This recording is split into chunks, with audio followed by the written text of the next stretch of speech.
નમસ્કાર મિત્રો, આજે આપણે વાત કરશું દ્વારકાના આહિર સાથે બોસ્ટનમાં બનેલી ઘટના પર।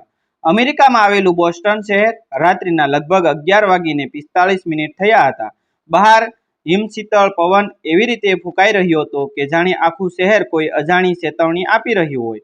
ઊંચી કાચની ઇમારતો પર પડતી પીળી લાઇટો, દૂર સુધી દોડતી કારોની કતારો અને વચ્ચે વચ્ચે વરસતા હળવા વરસાદના ટીપા બોસ્ટનને વધુ રહસ્યમય બનાવી રહ્યા હતા। લાખો લોકો વચ્ચે જીવતું આ આધુનિક શહેર તે રાત્રે કોઈ અદ્રશ્ય ભયના પડછાયામાં ડૂબેલું લાગતું હતું। એ શહેરમાં છેલ્લા 10 વર્ષથી રહેતો હતો દ્વારકા જિલ્લાના ભાણવાડનો ખમીરવંતો આહિર યુવાન હાર્દિક આહિર। ગામમાં સૌ તેને પ્રેમથી હાર્દુ કહીને બોલાવતા। ભાણવાડની ધૂળમાં ઉછરેલો, ગાયોના ઘંટડાનો અવાજ સાંભળીને મોટો થયેલો અને બાળપણથી દ્વારકાધીશના દર્શન કર્યા વગર એકાદશી પણ પૂર્ણ ન માનતો હાર્દિક આજે હજારો કિલોમીટર દૂર અમેરિકામાં પોતાની મહેનતથી એક મોટી સોફ્ટવેર કંપનીમાં સાયબર સિક્યુરિટી એન્જિનિયર તરીકે કામ કરતો હતો। પૈસાની કમી નહોતી, ઘર હતું, કાર હતી, સન્માન હતું, પરંતુ દિલમાં આજે પણ પોતાના ભાણવાડની ગલીઓ, માતાની રોટલી અને દ્વારકાના મંદિરમાં સાંજની આરતીનો ઘંટરાવ જીવતો હતો। તેના માતા પિતા હજુ પણ ભાણવાડમાં જ રહેતા હતા। પિતા ગોપાલભાઈ આહિર સવારે ગૌશાળામાં સેવા કર્યા વગર પાણી પણ પીતા નહોતા અને માતા કમળાબેન દરરોજ દ્વારકાધીશની સામે દીવો પ્રગટાવી એક જ પ્રાર્થના કરતી કે હે કાળિયા ઠાકોર, મારો દીકરો 7 સમુદ્ર પાર છે, તેની લાજ તારા હાથમાં છે। હાર્દિક દર રવિવારે વિડીયો કોલ કરતો। માતા હંમેશા એક જ વાત પૂછતી, બેટા સમયસર જમતો રહેજે ને? અને પિતા હસતા હસતા કહેતા, ડોલર ઘણા કમાઈ લીધા, હવે થોડા દિવસ માટે ભાણવાડ આવી જા। હાર્દિક પણ દર વખતે હસીને કહેતો, બાપા આ વખતે દિવાળી ચોક્કસ તમારી સાથે જ કરીશ। પરંતુ નસીબે જાણે કંઈક બીજું જ લખી રાખ્યું હતું। એ દિવસ આખો ઓફિસમાં અસાધારણ વ્યસ્ત રહ્યો હતો। કંપનીના સર્વર પર થયેલા એક મોટા સાયબર હુમલાને અટકાવવા માટે હાર્દિક અને તેની ટીમ સતત 14 કલાક કામ કરતી રહી હતી।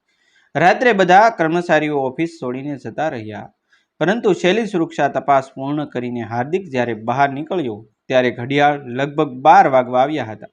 બહાર વરસાદ થોડો વધી ગયો હતો। તેણે પોતાના કોટનો કોલર ઊંચો કર્યો, બેગ ખંભા પર લટકાવી અને પાર્કિંગ તરફ ચાલવા લાગ્યો। રસ્તા પર સામાન્ય કરતાં અસામાન્ય શાંતિ હતી। સામાન્ય રીતે પોલીસની ગાડીઓ અને લોકોની અવરજવરથી જીવતું એ વિસ્તાર આજે અજબ રીતે ખાલી લાગતો હતો, જાણે કોઈ અદ્રશ્ય આંખો તેને સતત જોઈ રહી હોય એવી લાગણી તેના મનમાં થવા લાગી। તેણે એકવાર પાછળ ફરીને જોયું, કોઈ દેખાયું નહીં। તેણે મનને સમજાવ્યું, કદાચ વધુ કામના થાકથી એવું લાગતું હશે। એ જ સમયે ભાણવાડમાં સવાર થવા આવી હતી। કમળાબેને એ રાત્રે ઊંઘ જ આવતી નહોતી। અચાનક તેમનું જમણું નેત્ર ફરકવા લાગ્યું। તેઓ ગભરાઈ ગયા। ઘરના આંગણે આવીને આકાશ તરફ જોયું। મનમાં અજાણ્યો ડર ઘૂસી ગયો। તેમણે તરત જ ઘરના મંદિર પાસે જઈ દ્વારકાધીશ સમક્ષ ઘીનો દીવો પ્રગટાવ્યો। હાથ જોડીને ધ્રુજતા અવાજે બોલ્યા કે હે દ્વારકાના નાથ, આજે મારું મન બહુ ગભરાય છે। જો મારા દીકરા ઉપર કોઈ સંકટ આવવાનું હોય તો તે મારા માથે લઈ લે, પણ મારા હાર્દિકને કશું ન થવા દેજે। પ્રાર્થના કરતાં કરતાં તેમની આંખોમાંથી આંસુ વહેવા લાગ્યા। એ ક્ષણે દીવાની જ્યોત અચાનક જોરથી ઝબૂકી। કમળાબેન થોડી ક્ષણ માટે સ્થિર થઈ ગયા। આ માત્ર પવન હતો, એક કોઈ સંકેત તેમને ખબર નહોતી, પરંતુ માતાનું હૃદય અચાનક ભારોભાર થઈ ગયું। બોસ્ટનમાં હાર્દિક પોતાની કાર સુધી પહોંચવા માટે એક સાંકડી ગલીમાંથી પસાર થતો હતો। વરસાદના ટીપા હવે વધુ ઝડપથી વરસવા લાગ્યા હતા। ગલીના અંતે એક જ સ્ટ્રીટ લાઇટ ઝબૂકતી હતી। અચાનક તેની મોબાઈલ સ્ક્રીન પર માતાનો ફોટો દેખાયો। કોલ નહોતો, માત્ર વોલપેપર। હાર્દિક સ્મિત કરીને બોલ્યો, માં, બસ થોડા મહિનાની વાત છે, પછી લાંબી રજા લઈને આવી જઈશ। તેણે મોબાઈલ ખિસ્સામાં મૂક્યો અને 2 પગલાં આગળ વધ્યું। એટલામાં પાછળથી ભારે બૂટનો અવાજ સંભળાયો। 1 નહીં, 2 નહીં, 3, પછી 4। અવાજ ધીમે ધીમે નજીક આવતો ગયો। હાર્દિકનું હૃદય જોરથી ધબકવા લાગ્યું। તેણે પાછળ ફરીને જોયું। કાળા કપડાં પહેરેલા 4 ઊંચા તગડા માણસો વરસાદમાં ધીમે ધીમે તેની તરફ આગળ વધી રહ્યા હતા। તેમના ચહેરા કાળા માસ્કથી ઢંકાયેલા હતા। એકના હાથમાં ચમકતી પિસ્તોલ હતી, બીજાના હાથમાં લાંબી છરી, જ્યારે બાકીના 2 તેની આગળનો રસ્તો રોકીને ઊભા રહી ગયા। આખી ગલીઓમાં હવે માત્ર વરસાદનો અવાજ અને હાર્દિકના ધબકારા સંભળાતા હતા. તે સમજી ગયો કે આજે વાત સામાન્ય લૂંટની નથી, કંઈક બહુ ભયંકર તેની રાહ જોઈ રહ્યું છે. અને એ ક્ષણે કાળા માસ્કવાળા એક માણસે ધીમા પરંતુ કંપારી છૂટી જાય એવા અવાજમાં અંગ્રેજીમાં કહ્યું, આજે તું જીવતો અહીંથી પાછો નહીં જાય. અમેરિકાના બોસ્ટનની એ વરસાદી મધરાતે સમય જાણે થંભી ગયો હતો. કાળા માસ્ક પહેરેલા ચારેય માણસોના ચહેરા દેખાતા નહોતા, પરંતુ તેમની આંખોમાં ટપકતી નિર્દયતા હાર્દિકના શરીરમાં કંપારી દોડાવી રહી હતી. ગલીની બંને બાજુ ઉભેલી ઊંચી ઇમારતો વચ્ચે ગાજવીજનો અવાજ ગુંજી રહ્યો હતો અને વરસાદનું પાણી રસ્તા પર લોહીની નદી જેવી ચમકતું હતું. હાર્દિકે ધીમેથી એક પગ પાછળ ખસેડ્યો, પરંતુ તરત જ બે માણસોએ તેનો રસ્તો બંધ કરી દીધો. પિસ્તોલ ધરાવતો માણસ આગળ આવ્યો અને ઠંડા અવાજમાં બોલ્યો, જે છે તે બધું બહાર કાઢ, પરંતુ આજે પૈસા માટે નથી આવ્યા, તારા માટે આવ્યા છે. આ શબ્દો સાંભળતા જ હાર્દિકના મનમાં હજારો પ્રશ્નો વીજળીની જેમ દોડ્યા. તે અમેરિકામાં કોઈ સાથે દુશ્મની રાખતો નહોતો, કંપનીમાં પણ સૌથી ઈમાનદાર અને શાંત સ્વભાવના માણસ તરીકે ઓળખતા હતા. તો પછી આ લોકો કોણ હતા અને તેનું જ નામ લઈને શા માટે આવ્યા હતા? તેણે હિંમત ભેગી કરીને પૂછ્યું, હું તમને ઓળખતો પણ નથી. મારી પાસે જે છે તે લઈ જાઓ, પણ મને જવા દો. સામે ઊભેલો એક ગેંગસ્ટર ખડખડાટ હસ્યો. એ હાસ્યમાં એવી ક્રૂરતા હતી કે ગલીનો અંધકાર પણ વધુ ઘેરો લાગી રહ્યો હતો. તેણે પોતાના કોટની અંદરથી હાર્દિકનો ફોટો બહાર કાઢ્યો, વરસાદમાં ભીની થયેલી ફોટો તેની સામે લહેરાવ્યો અને બોલ્યો, અમે મહિનાઓથી તારી રાહ જોઈ રહ્યા હતા. તને શોધવા માટે અમને મોટી કિંમત ચૂકવવામાં આવી છે. આજે આ કામ પૂરું કરીને જ જઈશું. હાર્દિકના હાથમાંથી બેગ નીચે પડી ગઈ. તેની અંદર રાખેલું નાનકડું દ્વારકાધીશનું ચાંદીનું ચિત્ર પાણીમાં સરકી ગયું. હાર્દિકની નજર એ ચિત્ર પર પડી અને અચાનક તેને બાળપણ યાદ આવી ગયું. ભાણવાડમાં દર જન્માષ્ટમીના દિવસે પિતા તેને ખંભા પર બેસાડીને દ્વારકા લઈ જતા. ભીડ વચ્ચે પિતા હંમેશા કહેતા કે બેટા, દુનિયામાં કોઈ સાથ છોડે તો છોડે, પણ કાળિયા ઠાકર ક્યારેય પોતાના ભક્તોનો હાથ નથી છોડતા. એ શબ્દો આજે વરસાદમાં ગુંજી રહ્યા હતા, પરંતુ સામે મૃત્યુ ઊભું હતું. પિસ્તોલનો મોં સીધો તેની છાતી તરફ તાકેલો હતો. એ જ સમયે હજારો કિલોમીટર દૂર ભાણવાડમાં કમળાબેનના હાથમાંથી આરતીની થાળી અચાનક નીચે પડી ગઈ.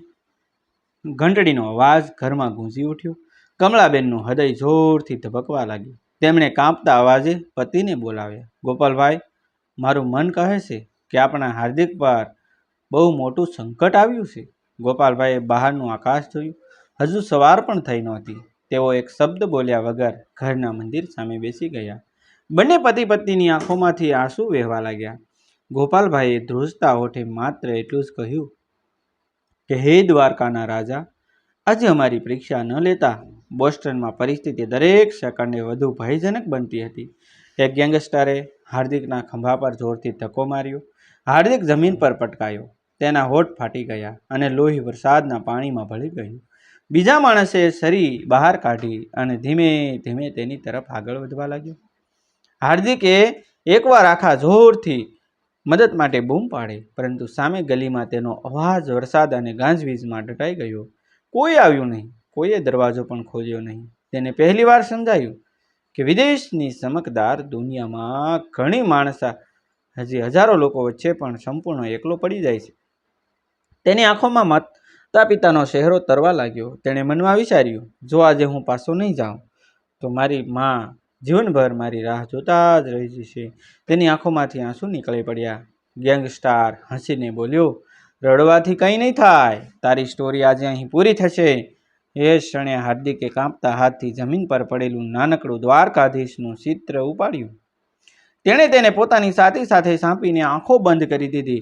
હવે તેની પાસે લડવાની શક્તિ નહોતી, ભાગવાનો રસ્તો નહોતો, મદદ માટે કોઈ નહોતું. તેના હોઠ પર માત્ર એક જ નામ આવ્યું કે હે કાળિયા ઠાકોર, મારા મા બાપે આખી જિંદગી તારા પર વિશ્વાસ રાખ્યો છે.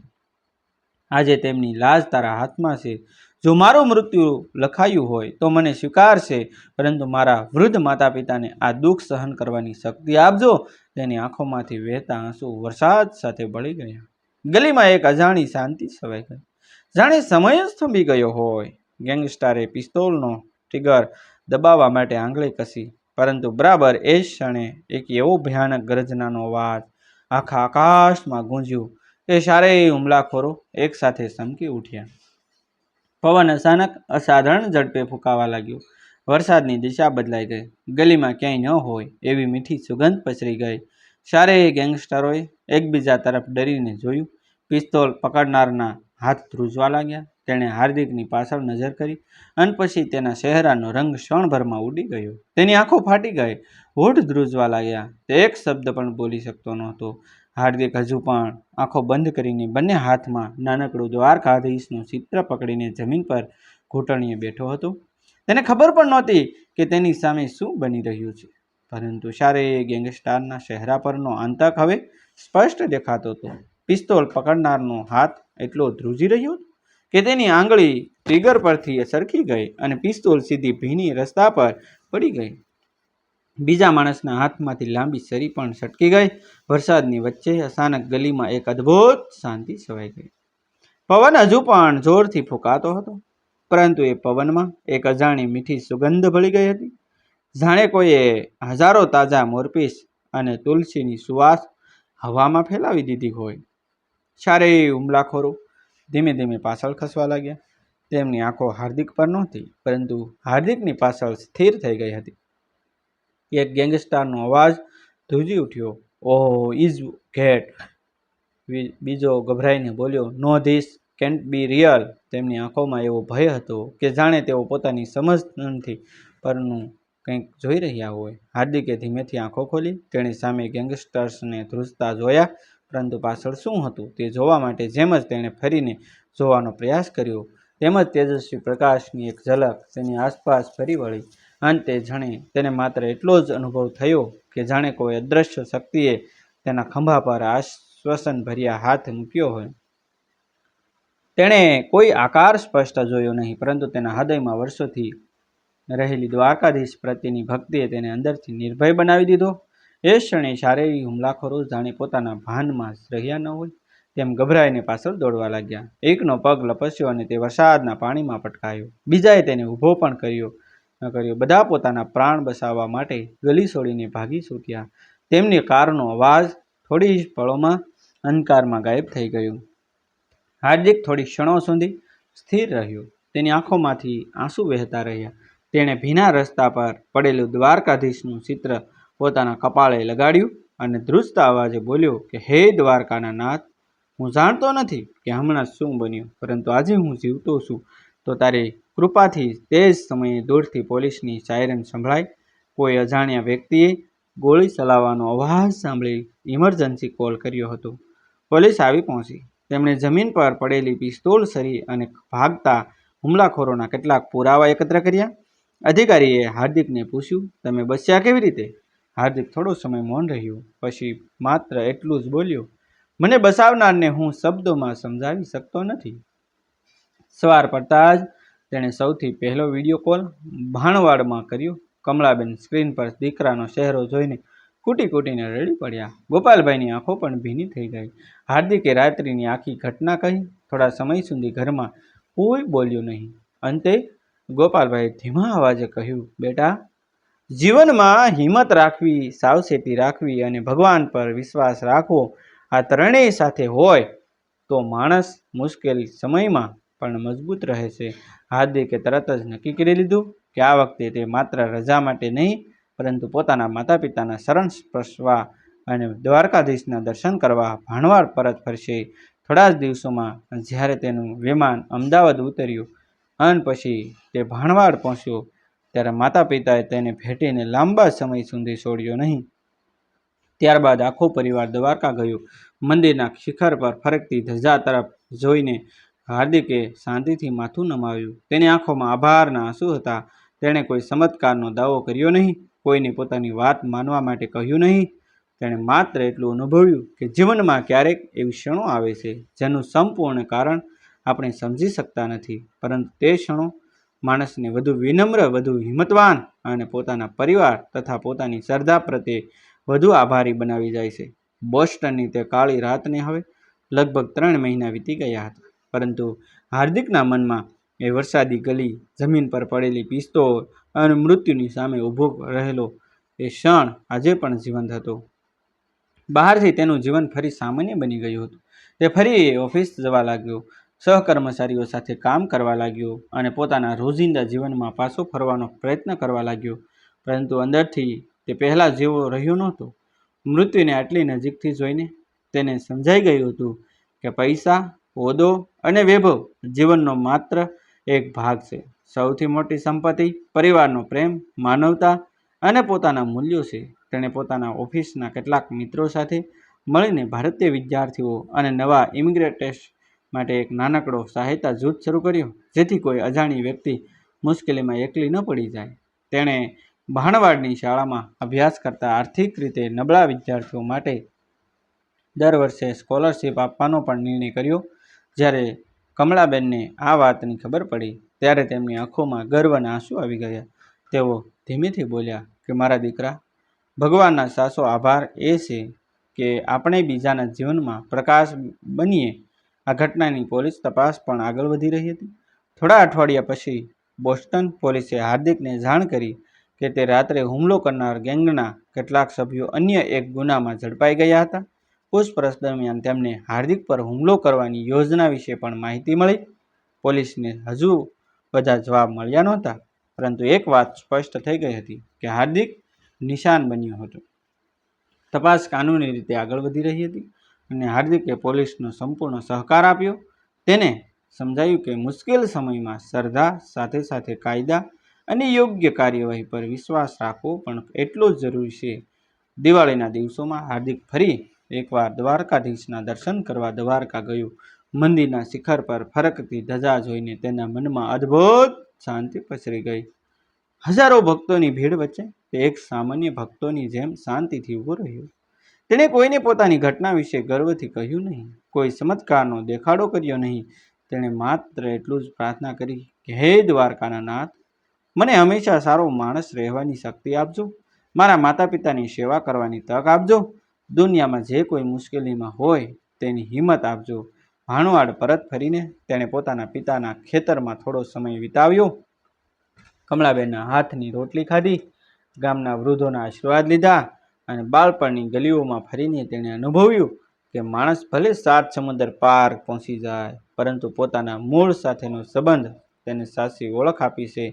થોડા દિવસો પછી જ્યારે તે ફરી બોસ્ટન જવા નીકળ્યો ત્યારે કમળાબેને તેના હાથમાં નાનકડું દ્વારકાધીશનું ચિત્ર આપ્યું અને સ્મિત સાથે કહ્યું, આને તાવીજ સમજીને નહીં, પરંતુ એ યાદ તરીકે રાખજે કે તું ક્યારેય એકલો નથી. તારી સાથે તારો પરિવાર, તારા સંસ્કાર અને તારી હિંમત હંમેશા છે. વિમાન આકાશમાં ઊંચે ઉડવા લાગ્યું. નીચે ભારતની ધરતી ધીમે ધીમે નજરથી ઓઝલ થવા લાગી. હાર્દિકે બારીમાંથી બહાર જોયું, આંખો મીચી અને મનમાં દ્વારકાધીશને નમન કર્યું. તેને ખબર હતી કે જીવનમાં ફરી મુશ્કેલીઓ આવશે, પડકારો આવશે, પરંતુ હવે તે ડરતો નહોતો, કારણ કે તેને એક અમૂલ્ય પાઠ મળી ગયો હતો.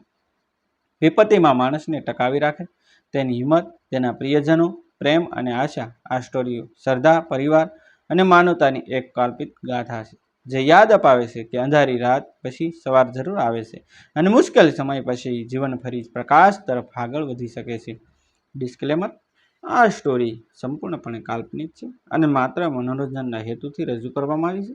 સ્ટોરીમાં દર્શાવેલા પાત્રો, ઘટનાઓ અને દૈવી પ્રસંગોને વાસ્તવિકતાઓ અથવા ઐતિહાસિક સત્ય તરીકે ન માનવા વિનંતી. આભાર. થેન્ક યુ મિત્રો. મળશું આપણે એક નવા વિડીયો સાથે, એક નવી સ્ટોરી સાથે. Thank you.